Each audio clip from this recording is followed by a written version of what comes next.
नमस्कार। Janaki FM 106 megahertz Janaki समाचार में अपने के स्वागत है। दीपेंद्र संग सुनाल जाओ समाचार। एक मुख्य समाचार।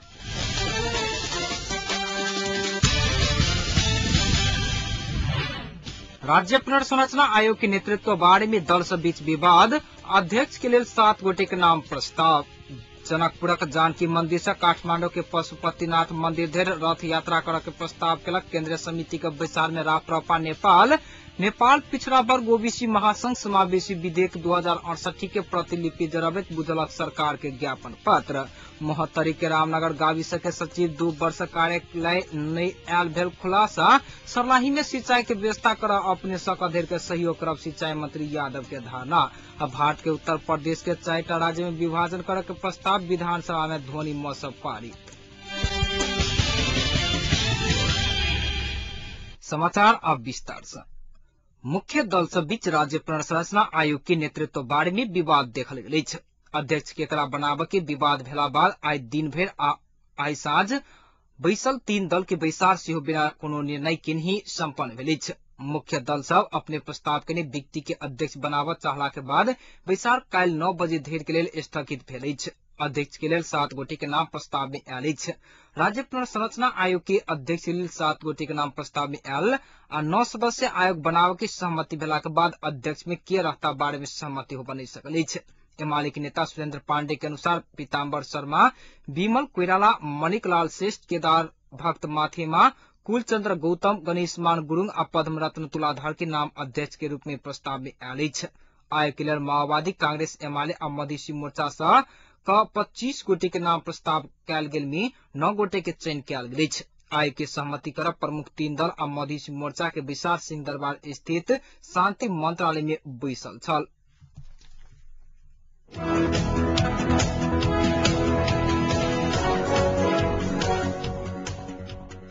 प्रधानमंत्री डॉक्टर बाबूराम भट्टराय जनता संगे प्रत्यक्ष सरोकार राखावाला विभिन्न सरकारी संस्थान के महाप्रबंधक आ संबंधित मंत्रालय की सचिव सबकी शिकायत तत्काल संबोधन करे के निर्देशन देलक अछि।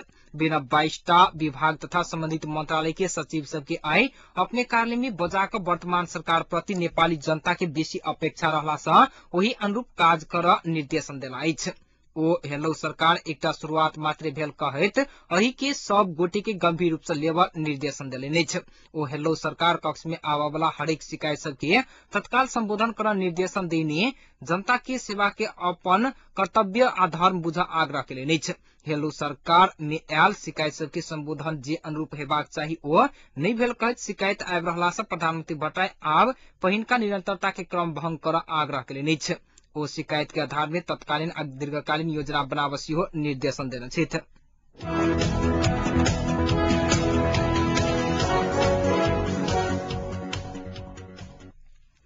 राप्रपा नेपाल हिन्दू राज्य के माकड़े जानकी मंदिर से पशुपतिनाथ मंदिर धरि रथ यात्रा करत बतौलक अछि। आइ से शुरू भेल राप्रपा नेपाल के केंद्रीय समिति के बैसार में रथ यात्रा के प्रस्ताव पेश भेल अछि। जनकपुर के जानकी मंदिर से शुरू होवाला रथ यात्रा भगवान गौतम बुद्ध के जन्म स्थल लुम्बिनी पोखरा विन्ध्यवासिनी मंदिर होइत काठमांडू के पशुपतिनाथ मंदिर में जाकर संपन्न हैत। महामंत्री राजाराम श्रेष्ठ जानकारी देने छथि। रथ यात्रा के नेतृत्व करैत राप्रपा के अध्यक्ष कमल थापा करता। रथ यात्रा के क्रम में विभिन्न स्थान में धार्मिक प्रवचन सभा सहित के कार्यक्रम हैत। केंद्रीय समिति के बैसार में अध्यक्ष थापा राजनीतिक प्रतिवेदन पेश केने छलैथ। बैसार काल्हि सेहो जारी रहत।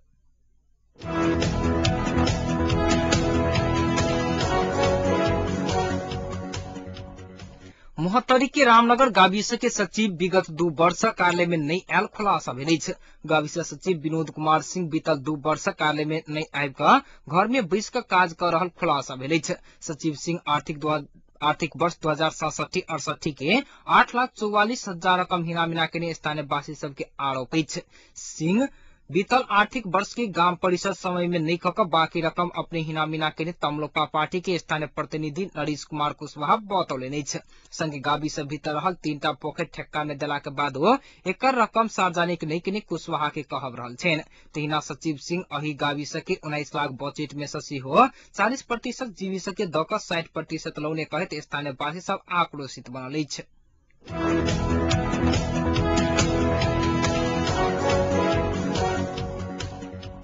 सिंचाई मंत्री महेंद्र प्रसाद यादव सर्लाही में सिंचाई की व्यवस्था कर अपने सकधैर के सहयोग करब बतौने छथि। जिला के भक्तिपुर गाविस में स्थानीय बासिंदा सब चंदा संकलन सब पुनर्निर्माण के लिए इलाका प्रहरी कार्यालय भवन के उद्घाटन करते मंत्री यादव अपन स्थान सब विकास में स्थानीय बासिंदा सब देखने सक्रियता के प्रशंसा केने छथि। तमलोपा नेपाल के अध्यक्ष हो रहल मंत्री यादव स्थानीय बासिंदा सब मिलकर सिंचाई के लिए योजना बनाकर एला पर अपने सकधैर के सहयोग करे के प्रतिबद्धता व्यक्त केलनि छ।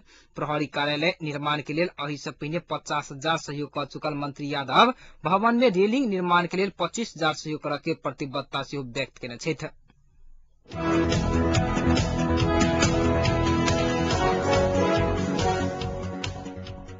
सर्लाही के लालबंदी में रहल अस्थायी ट्रैफिक प्रहरी पोस्ट ट्रैफिक नियम के बारे में विद्यालय में जाकर पढ़ाव के शुरू केलक।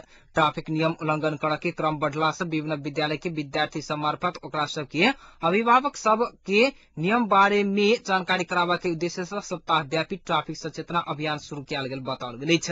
विद्यार्थी सब के ट्रैफिक नियम के बारे में जानकारी करौला के बाद ओ सब अपन अपन घर में जाकर छोट भाई बहिन तथा अपन अभिभावक सब के सेहो सिखावा के विश्वास रहल। अस्थायी ट्रैफिक प्रहरी कार्यालय के प्रहरी सहायक निरीक्षक लेखनाथ पुरी बतौले छ। लालबंदी क्षेत्र में पछिल्का समय में हेलमेट नहीं लगाकर मोटरसाइकिल चलावा के 3 गोटे से बेसी यात्रु चढ़कर यात्रा करके स्कूल कैंपस के विद्यार्थी सब बस के छत में बैस यात्रा करके साइकिल चलाए रहल समय में जथाभावी बाट काट के पैदल यात्रा करे के क्रम में सीओ सड़क के बीच में घूम फिर करे के प्रवृत्ति विद्यार्थी सब में देखल गेला से सचेतना अभियान के बाद अही कार्य में कमी आउट ट्रैफिक पुलिस के विश्वास अछि।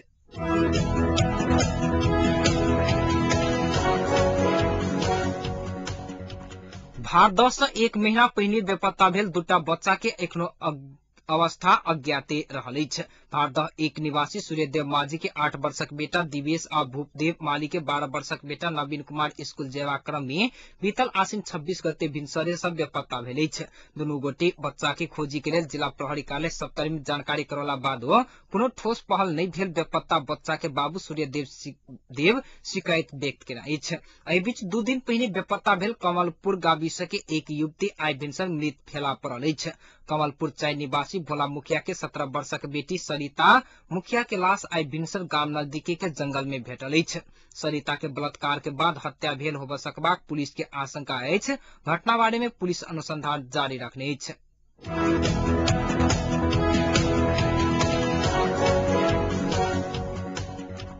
ओखलढुंगा के 8 गोटे गाविसा सचिव के आई एक कार्यक्रम के बीच सम्मान कयल गेल अछि। 25 वर्ष से गाविसा सचिव के भूमिका में रहकर सेवा पहुंचाने बापत ओकरा सबके गाविसा सचिव हॉकी संरक्षण केंद्र ओखलढुंगा सम्मान केलक अछि। सम्मानित होबला में गाविसा सचिव मध्य पेशल बहादुर खटका, यज्ञ नारायण साके, ललित बहादुर केसी, नरेंद्र राज राय, राम काजी श्रेष्ठ, तेज बहादुर बूढ़ा थोकी, लाल बहादुर श्रेष्ठ आ रंगलाल श्रेष्ठ रहल बताओल गेल अछि।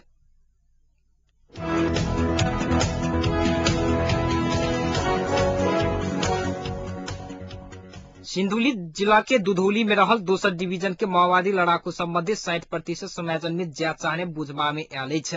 पुनर्वर्गीकरण के काम आई तीसर दिन 564 गोटी के वर्गीकरण करे के काम भेल। लड़ाकू विशेष समिति के सदस्य तथा लड़ाकू अनुगमन टोली के प्रमुख रामानंद मिश्र जानकारी देने छथि। एहि मध्य 60% समायोजन आ 40% स्वैच्छिक अवकाश में जाय के इच्छा व्यक्त केने बताओल गेल अछि।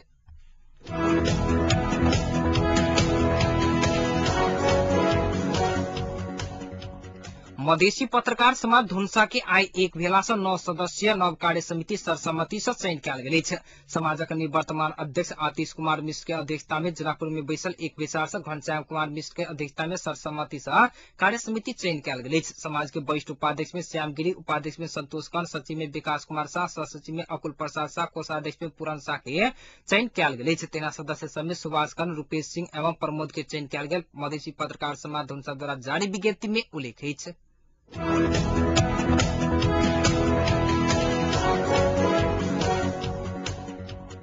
नेपाल पिछड़ा वर्ग ओबीसी महासंघ जिला कार्य समिति धुनसा आई समावेशी विधेयक में अपना सबके सहभागिता के मांग करे जिला प्रशासन कार्यालय मार्फत नेपाल सरकार के ज्ञापन पत्र बुझौलक अछि। कौशल कुमार सिंह के नेतृत्व में 11 सूत्रीय मांग सब आगा घुसकबैत ज्ञापन पत्र बुझौने ओबीसी महासंघ धुनसा सरकार द्वारा प्रस्तुत समावेशी विधेयक 2068 के प्रतिलिपि सेहो जरौलक अछि। देश के हरेक अंग में पिछड़ा वर्ग ओबीसी अंतर्गत के जाति सबके सीधा आरक्षण देबय के मांग में नेपाल सरकार विगत में सहमति जनौला से समावेशी विधेयक में से समावेश करावा के माग करत ओबीसी महासंघ आई मधेश के 24टा जिला प्रशासन कार्यालय मार्फत सरकार के ध्यानाकर्षण करौला किछ अपना सबके माग पूरा नहीं भेला पर अगहन 11 गते से अनिश्चितकालीन मधेश बंद कर के चेतावनी समेत ओ सब देने अछि।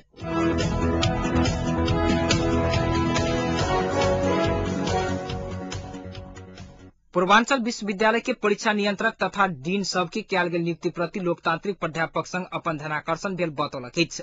समावेशी तरीका से आपसी समझौता आ सहमति में कोनो नियुक्ति नहीं कर के सहमति विगत में भेल रही तो हाले व्यक्तिगत तथा दलीय स्वार्थ में भेल नियुक्ति अपना सबके मान्य नहीं हैत कहे तो निर्णय सच्यावे के लोकतांत्रिक प्राध्यापक संघ मांग के अछि।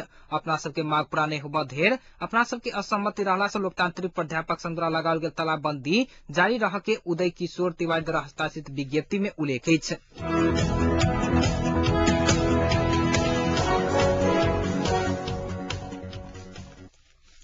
भारत के उत्तर प्रदेश के 2 दिनक विधानसभा सत्र के आज पहिल दिन भारी हंगामा के बीच राज्य के 4 हिस्सा में बंटवारा करक प्रस्ताव ध्वनि मत से पारित भ गेल अछि। प्रस्ताव पारित भेला के बाद सदन के अनिश्चित काल के लेल स्थगित क देल गेल अछि। विपक्ष के भारी विरोध के बावजूद विधान सभा में पारित एहि प्रस्ताव के अनुसार राज्य के 4टा नया राज्य पूर्वांचल, बुंदेलखंड, अवध प्रदेश और पश्चिम प्रदेश में विभाजन करके सिफारिश कयल गेल अछि।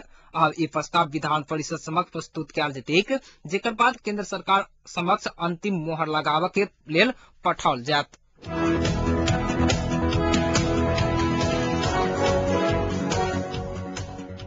अब जनकपुरक तापक्रम एखन जनकपुर के तापक्रम 22 डिग्री सेल्सियस अछि।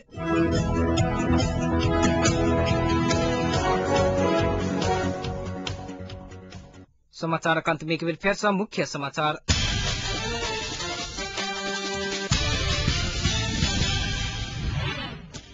राज्य पुनर्संरचना आयोग के नेतृत्व बारे में दल सब बीच विवाद। अध्यक्ष पद के लेल 7 गोटी के नाम प्रस्ताव।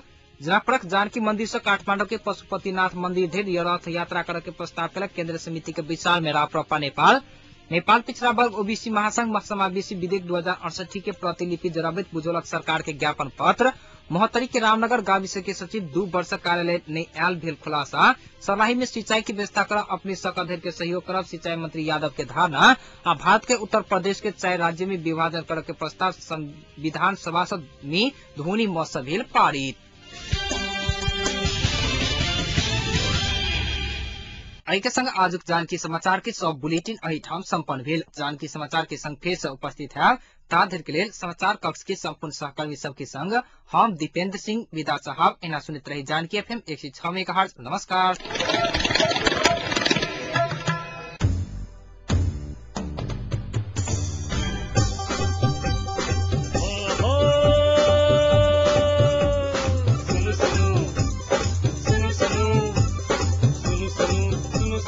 अरे भाई की सुनो